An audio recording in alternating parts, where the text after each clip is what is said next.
going to do that. Hi, everybody.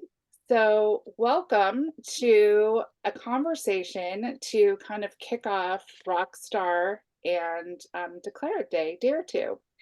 So, we are doing this. It's kind of the first time we've ever done it. And it kind of sprung from an idea to let you in on some of the amazing conversations that we have when we are deciding kind of what's next in Fellow Flower World. So we have a special guest with us today, but first I just want to introduce myself. I'm Jennifer Patterson, or Jen, as you usually see my name on emails, and I am one of the owners of Fellow Flowers and also the managing partner. I do a lot of the behind the scenes work, and I also have Katie Vaughn here with us, who is our creative director and all things editorial, and is really the one who comes up with all the next great things that we are getting ready to do in Flower World. And our special guest today is Kelsey Lensman. And I have the great honor of knowing Kelsey, and I've known her for a while, but I am going to tell you all a little bit about her. Kelsey is an entrepreneur, sports medicine specialist, speaker, and as she likes to say, a normal girl on a big mission. She graduated from The Ohio State University with a degree in sports medicine with original plans to attend physical therapy graduate school. However, during her senior year, she felt a pull on her heart that she had a different mission. After a life-changing year of training to step on a bodybuilding stage, it led her to realize that her capability far surpasses what we imagine, and that true transformation comes from all areas: nutrition, training, mindset, and community. Since then, she's challenged her own limits and become a 5-time bodybuilding competitor, 4-time powerlifting competitor, power builder, Olympic lifter, and has competed in many other events, including some half marathons and Spartan events. Since then, she's also founded EmpowerHER Fitness, that coaches women all around the country in their nutrition, fitness, and mindset, as well as EmpowerHER events. These events are online and in-person international strength events that challenge women to step out of their comfort zone and show themselves they're stronger than they think. Her unique approach to fitness have helped hundreds of women get results, grow their mindset, and become strong, confident versions of themselves. Kelsey's most recent purpose-driven mission was to complete 48 fitness competitions in 48 states in 48 days. Yes, you heard that right. 48, 48, 48. To raise money for Rocks, which stands for Ruling Our Experiences, a charity that empowers young girls in confidence, body image, and communication in schools. Wow.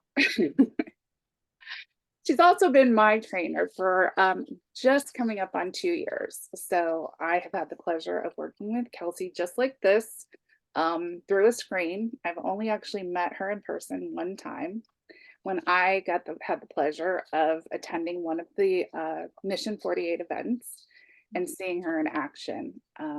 It is my pleasure to introduce everyone to Kelsey today. And there's so much that we want to talk to you about, getting women excited for Rockstar and Declare It Day. But the first thing we really want to ask you about is this idea of mission. And how did you find yours? And how did you know what it is that you needed to listen to? Oh, first of all, everybody watching, thank you for watching. And Jen and Katie, thank you for having me. It means the world to me to just have these conversations with you. And your community is full of amazing humans, and I just cannot wait to give to them. But I got to show you all something first. See this? Oh, you work. I got one of the flowers in my hair, so I'm repping it today.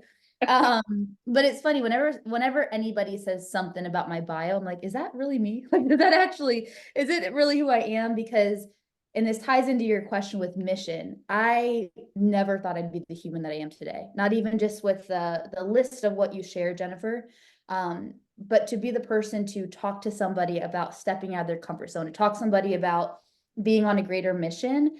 I felt very much like that girl that was just normal, that, didn't have any amazing gifts, but also, didn't have terrible gifts. I was just kind of going throughout life, in a 5 and 6, if tens were amazing and ones were terrible, it was kind of 5 and 6 for me. Right. And it was in college for me. For those listening, it could be at any age. Is I went through a lot of struggle in my nutrition and fitness. I went through a lot of personal struggle with my identity and looking in the mirror and waking up one morning and I'm like, who am I? I wasn't the athlete like I was before. I was doing well in school, getting the A's, doing the right thing, but inside I felt so lost, and inside I felt like I didn't know who I was. And so for me, that looked like getting into the gym. And I'm like, okay, the version of me that felt into it, I was working out and I wasn't working. Maybe I can just Oops.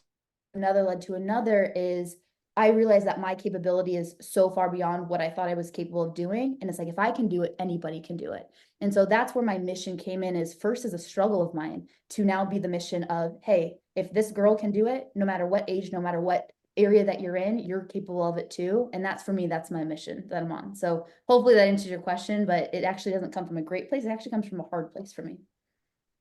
That's so interesting because when I first heard about you, my first question was like, have you always been such a badass? Like, or was it something that you learned how to do? So it's really interesting to hear the backstory, because I wonder sometimes, like, are really incredible rock stars born that way, or did they learn it or teach themselves or grow into it? So I am grateful to hear about that piece of it too. I'm wondering as well about specifically strength. Like, what was it about becoming stronger that appealed to you? And why did you take that piece on and then eventually want to share that with other women too? Mm.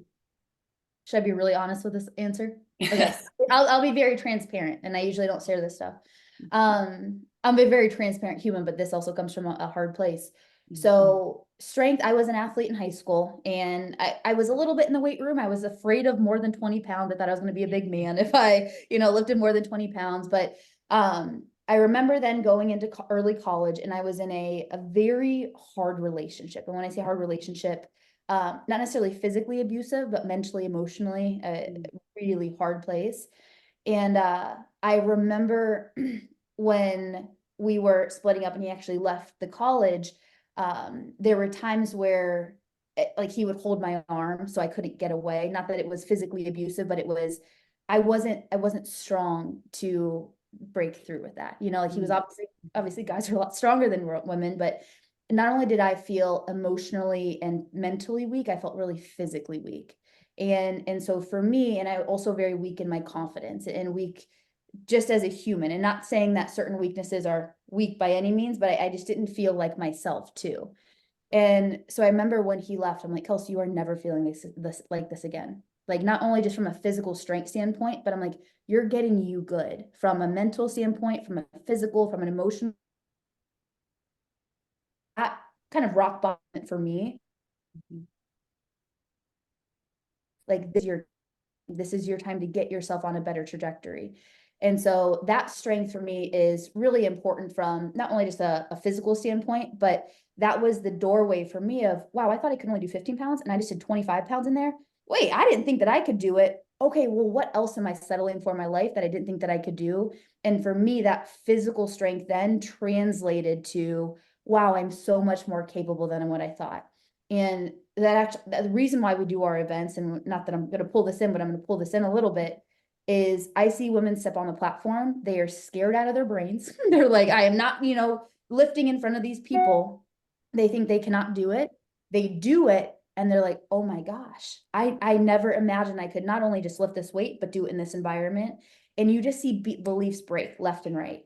And so I think for women, it's important to really unleash that strength inside of you, because usually 99.9% of women are so much stronger than they could ever imagine, mentally, physically, emotionally. And so if we can break that barrier of what you think that you're capable of, game over. Like the world is coming, because you are really going to be on a good trajectory then.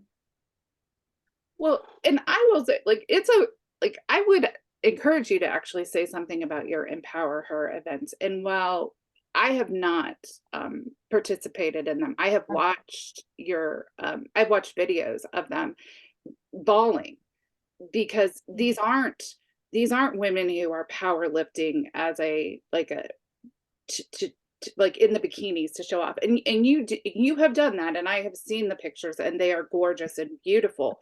But your Empower Her events, that is not what they are.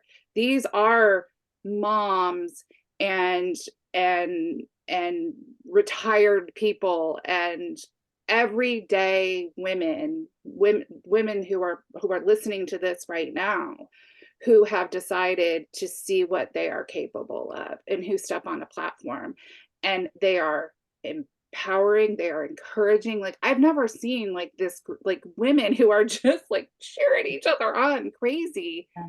to see. And whether a woman is lifting 30 pounds or 130 pounds or 230 pounds, they are all being cheered exactly the same. Mm-hmm. Yeah. Yeah. I'm so glad to go into this conversation because it gets me fired up. So I get fired up, wrangle me back. But we've had ages 12 to 72.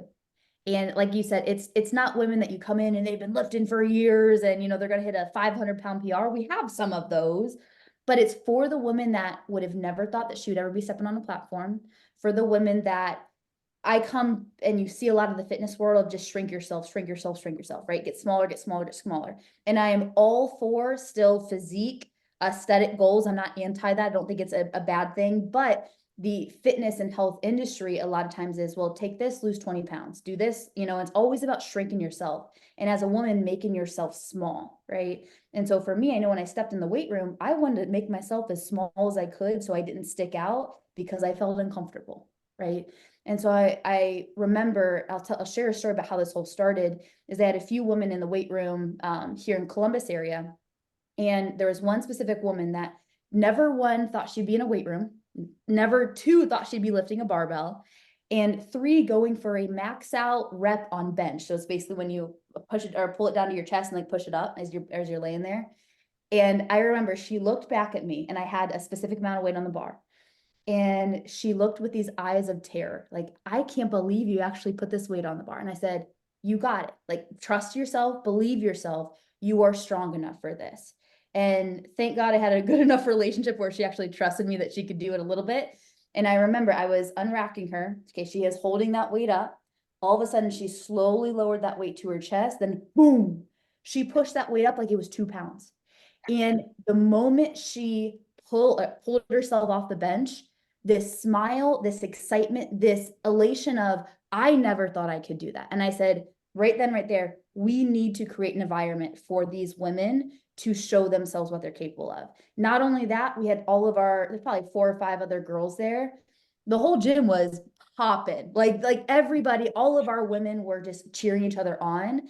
And it's like, especially in the world where, some women can get really catty and it's comparison.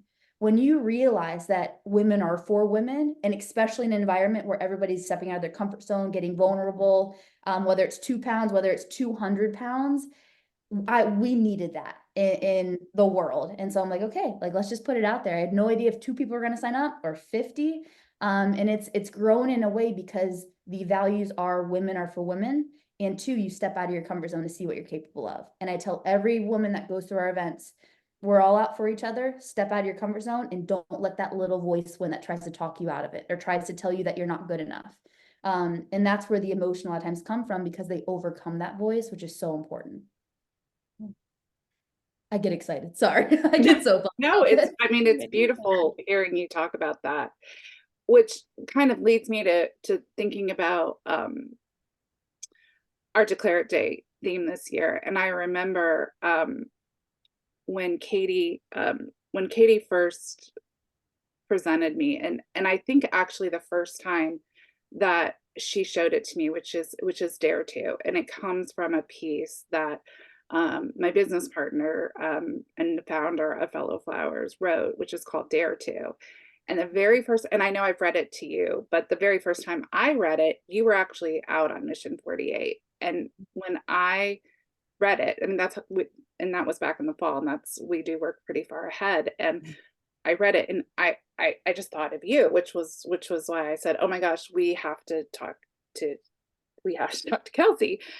And because it was our, and I've told you about Declare It Day before. It's our annual goal setting. We don't do it at the beginning of the year because so many times, we set these big, New Year's resolutions, and then we forget about them. It always is in February when we've had time to kind of settle into the new year and plan, like, what is it that we want to do for the new year or for the year. And I remember there was the one line that for me personally really like hit. And I remember talking to you about it in one of our meetings. And I said that, dare to say, why the hell not? And that was the thing, like when I think about you at Mission 48, like the ultimate, why the hell not? And, but when I remember sharing that with you and what a big impact it had on me, and I read it to you, and I know we both had kind of that moment of like, um, I'm just wondering if you can talk a little bit about when I say dare to, like, what is that? How does that hit you? Or why, when we talked about it, it had such a big impact? Oh, Jennifer, it was my wallpaper for about a month on my phone because I loved it so much, right? Because once again, remember, this Kelsey never knew that she could exist, right? I felt very normal, very average, not as strong, not capable of owning a business. Like I didn't know that I could do these things inside of me, right? And so when you say that, Jennifer, I think back to the pivot point of starting a business, or for me, going down a path that I said I was going to go down for 8+ years, right? And I made a decision on this soul quote, which reminds me of your quote, is be the change that you want to see. Okay. We cannot hope and dream that people are going to create the business, lift the weight, like do the thing that is deep in your heart or the change that you want to see in the world. Right. And so in that moment, I didn't feel capable enough to own a business. What is an LLC? How do you do taxes? Like I had every reason to talk myself out of the thing. I had every justification why I should stay the safe route, which is not necessarily wrong. Okay. I love physical therapists. Like they're amazing. It just wasn't my route that I should quote unquote have gone at that moment. Right. And so that quote, dare to, I had to dare to go after what was deep in my heart, or for me, faith, like what God placed in my heart, right? I had to dare to pursue that path. Same thing for Mission 48. I had every reason to not do Mission 48. And I tried to talk myself out of it 2+ years. I didn't take action on it for 2+ years because I was afraid, because I didn't know where to start. Like all of these reasons. But once again, I had to come to a spot where I'm like, okay, Kels, you're either doing it or you're not, and either's fine. But I make a lot of decisions, yes, based on that quote, but also based on what I called my rocking chair theory. Okay, this is kind of crazy, but I picture myself 95 years old in my rocking chair. I have the fire going, my little blanket on. Hopefully my dog, he's not going to be still there, but hopefully another dog's still there. And I envision that version of me. Okay. And I say, okay, my biggest fear in life, and I'll flip that eventually, is that I look back on my life and think, what if? What if I would have started that business? What if I would have signed up with that coach? What if I would have gone for that competition? Right. That is the biggest fear that I look back on my life and say, Kels, you played it safe, girl. Like, yes, you made it here, but you are half of the version of you that you could have been. All right. Flip that. My biggest success in life are not all these accolades that you talked about at the beginning, but it's that I get to the end of my life and say, Kels, you did it, girl. Like you didn't base your decisions off of fear, hesitation, doubt. You did it because you dared to do it. You dared to do the thing that you didn't necessarily want to do because your brain was telling you all the reasons why you shouldn't, but you dared to, or dared greatly enough to do the thing. And sometimes it might be amazing. Sometimes it might be a flop, but you'll never know if you don't try. And so I base a lot of decisions based on that. And there's also a lot of failures based on that. However, I learned so much along the way throughout the whole thing. So I love that quote. Moral of the story, it lights me up. That's amazing. I love what you were saying too. And it sounds like there's a lot of trust in yourself too, that knowing that trusting yourself to either dare to do something and achieve it, and that's great, but dare to, and if it doesn't work, that you're going to be okay too. I don't know. It just seems like there's a lot of strength in that as well, which I really appreciate. Well, it's interesting. I'm actually really glad that you brought that up because I've never thought about that. Yeah. Um, but it transfers to how I talk about confidence a lot. And Mm. I talk about confidence because I was that girl that thought some people were just born with it or not. And I was like, well, I just got the short end of the stick. I guess, I wasn't that girl that went up to the front of the room and would own the stage. Like I wasn't that girl that was so excited to talk in front of all these audiences or wanted to do these things. And I thought that I just, lacked the confidence and that she was born with it and I wasn't. Mhm. And this changed everything from me when I realized confidence was built, it wasn't given, right? And it's not built from competing in a bodybuilding competition. It's not built from going on Mission 48. It's built from those small little tasks, like you guys did the holiday challenge, right? Like just show up. It Mhm. is built from you just showing up for yourself day in and day out, the days that you want to do it, the days that you don't want to do it. You drinking your little water. Jennifer, you show me a picture of all your waters there. It's you doing the thing that you said that you're going to do. And for me, self-confidence is self-trust. And so now, yes, the Kelsey today, I have a lot of trust in myself because I have a lot of history of me doing the things that I said I was going to do, right? Starting a business, drinking my water. Am I perfect? Heck to the no. But I Mhm. have more times than not, but I'm like, okay, I can rely on her. Like I got me, right? But if you're that person listening to this and you're like, I don't have that trust in myself, or hey, I've not done the things that you've done, or I'm at that point you 5, 6, 7 years ago where I haven't really been keeping promises to myself. And I'm going to tell you, you keep one promise daily. And if you screw up, you don't take a 2 L's twice, right? You get back on the train the next day, not on Monday. And that confidence and that self-trust will be built up. And then you'll be able to make the big decisions and say, okay, I'm going to go for Mission 48 Mhm. because I trust myself in the small. I can trust myself. And for me, God in the big. And that's really important. That's incredible. And a lot of the things that you're saying remind me of a lot of the qualities of Rockstar in the Black Flower. And Jen and I have noticed women seem to either really identify with the Black Flower and rock, like I'm a rock star. This is who I am. Yep, this is me. And a lot of women though are like, oh, nope, I've never been that woman. That's not me. But hearing you say that, it's one, it can be learned, it sounds like those qualities, but then also there are different ways to be a rock star. You don't have to be necessarily the loudest and the sassiest. There are softer sides of it too, right? Like resilience and, like you said, like more of a quiet confidence or a trust that you build in yourself, right? Like, do you see that with the women that you work with? Is there a whole range of ways that women are strong and rock stars? Oh, 1,000%. And I'll also say this too, not to get so deep on this, but I'll hit a little bit deeper. Is people will try to stay in alignment with their identity for as long as they can. So I'll relate this to what you said. Okay. If they view themselves as somebody that does not step out of their comfort zone, as somebody that is not a rock star, they're going to keep taking actions or not take action to stay in alignment with that identity. Okay. Mhm. I always say if you view yourself as that 75-degree person, okay, no matter how many 100-degree actions, we see this a lot in the fitness world, right? We have these big goals of, losing X amount of weight or competing at X amount of competition or whatever that goal is for them. That is that 100-degree version of them, right? And as Jennifer knows, like we have to take actions towards that 100-degree. But what happens is if we only view ourselves as a 75-degree person, the person that doesn't really get nutrition or the person that is never going to figure out working out or does not see themselves as a fit person, we can heat up for a little bit, but we'll slowly self-sabotage ourselves down to stay in alignment with that identity, right? And so actually the team call on Monday was about this, is who is that 100-degree version of you, right? And so let's pull this into the rock star. If you believe yourself to never be the type of person to be a rock star or to be whatever that version of you is, you're not going to become it, not because you're capable, because you're telling yourself that story and you're going to try to do things to stay in alignment with that story, right? And so for me, the reason why stepping out of your comfort zone is so important and one of the biggest messages I try to send is because that heats you up, right? Mhm. But that also breaks this identity of I'm not somebody that can do this thing. it builds the identity of I'm somebody that might not get to that goal, but I step out of my comfort zone. And because that, I heat myself up to become that 100-degree. Does that make a little bit of sense? Yeah. That's amazing. I've not heard that.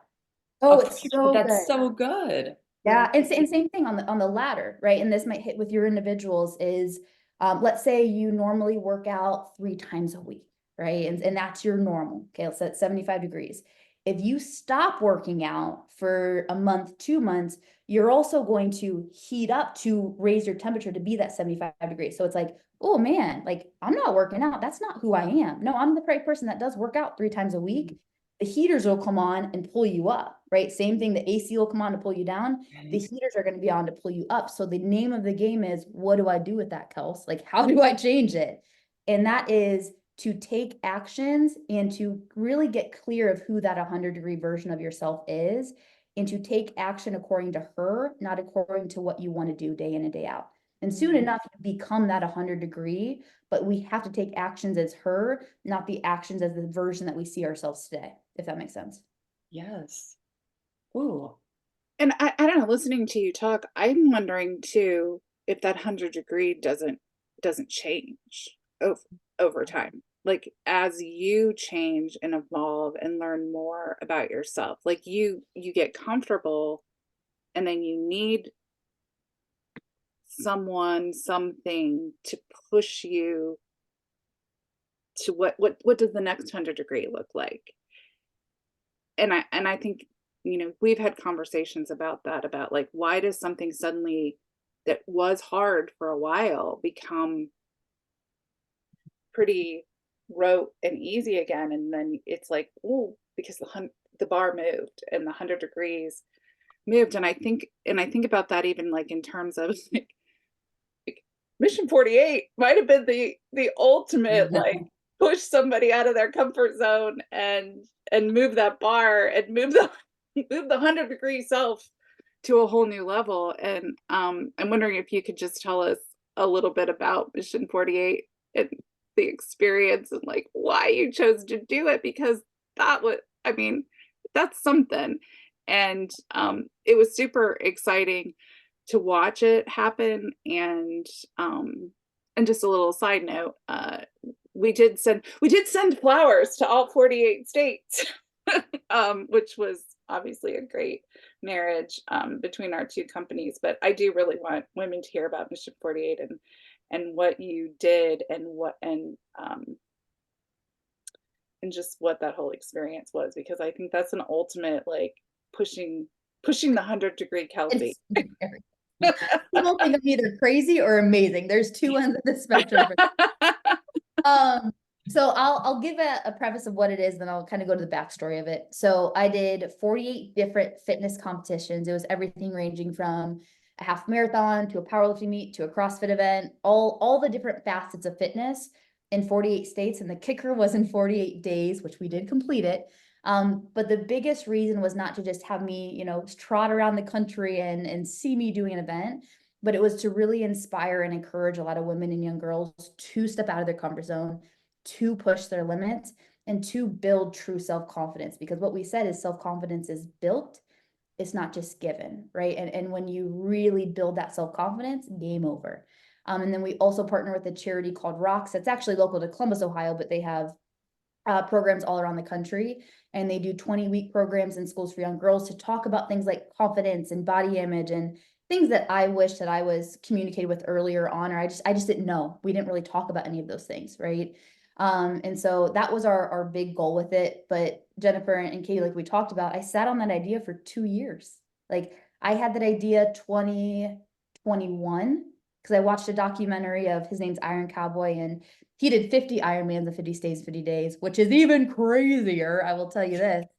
But I was just very inspired. And for me, it started off like, oh, what if? What if I did 48 competitions? And then it was originally going to be in 48 states and then 48 weeks. And I sat on that for 2 years because I had this stirring within me, but I was just too afraid. I'm like, how do you start it? What do you do? All the questions that hold somebody back, I had it. And then fast forward to a year ago, about a year and a few months ago, I once again just kept sitting on this idea, and I remember taking my dog Captain out, which he went on Mission 48 with us for a walk for like 3 hours, and I was just brainstorming, do I do it, do I not do it, all the pros and cons. And finally that night I wrote a prayer down in my little journal, and I was like, dear God, please give me the biggest sign whether to do it or to not, and either's fine, but like I need to know. And I've literally never had this happen. But the next morning I wake up, I work out like I normally wake up and work out. And for some reason that morning, I listened to a podcast instead of music.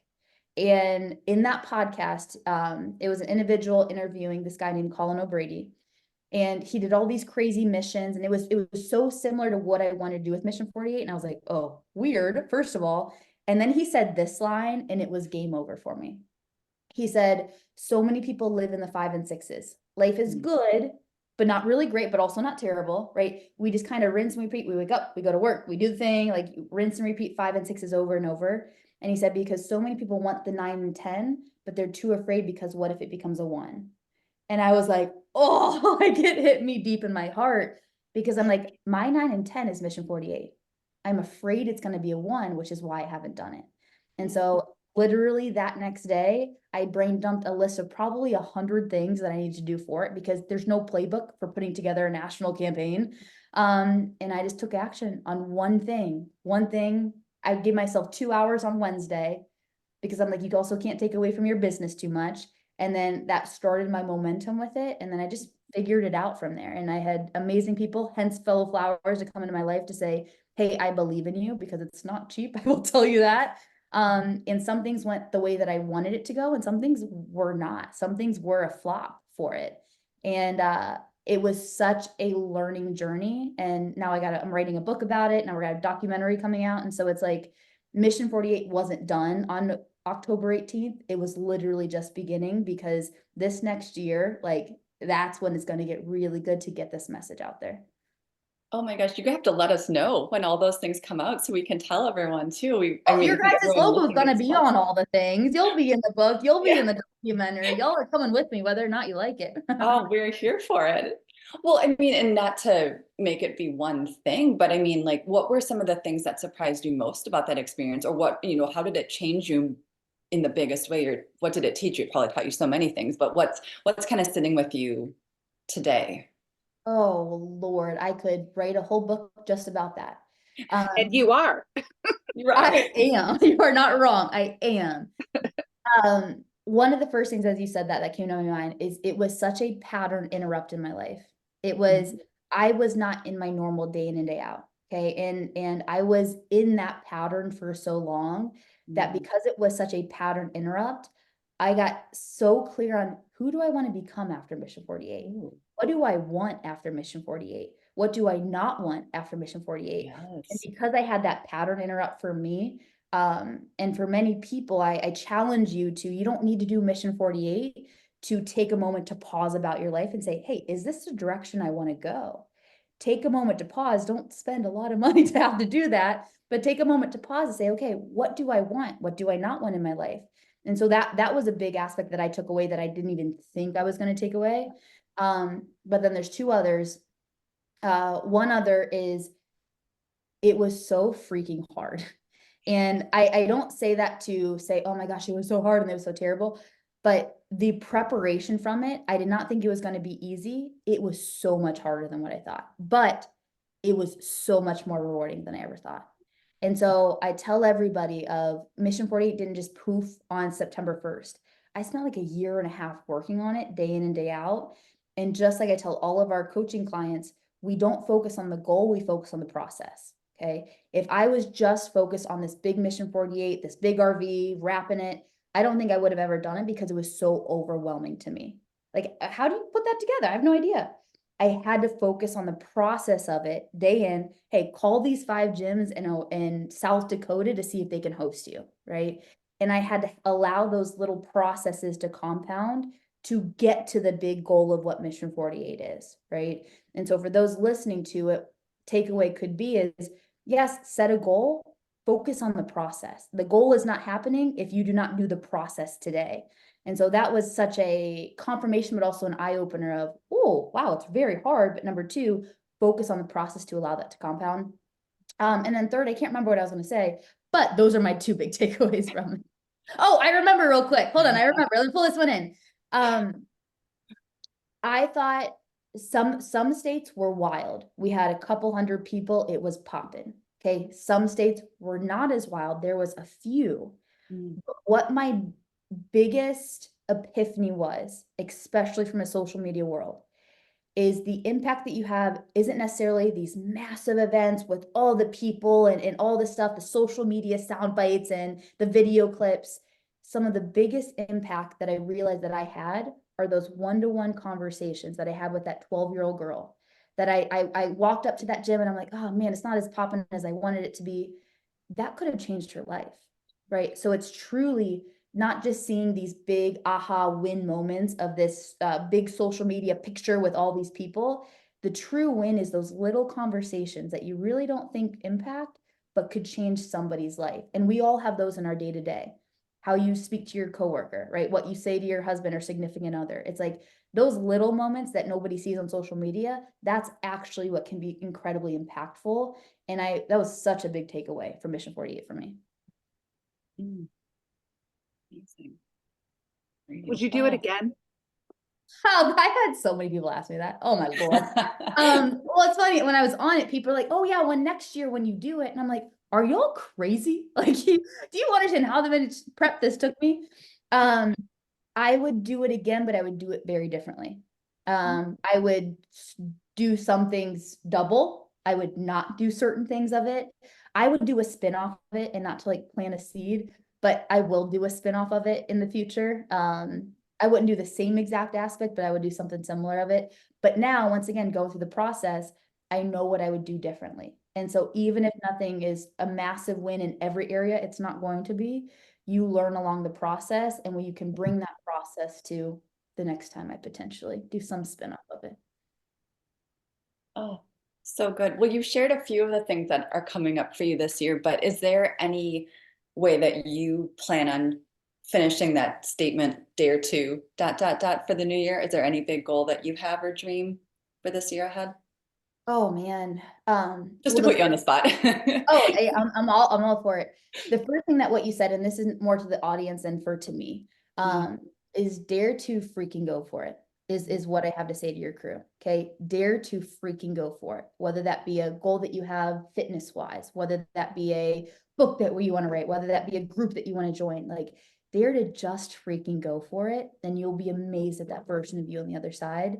And for me personally, never thought I'd be an author. Don't know how to write a book. Don't know much about that process, but I'm learning into it.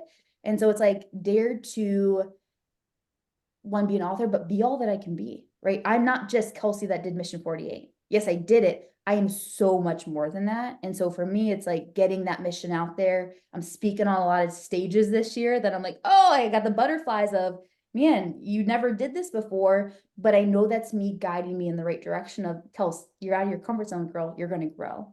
And so there's a lot of stuff coming up this year that I'm really excited about. But just dare to also be the person that you want to be for you, but that you get to be for other people too.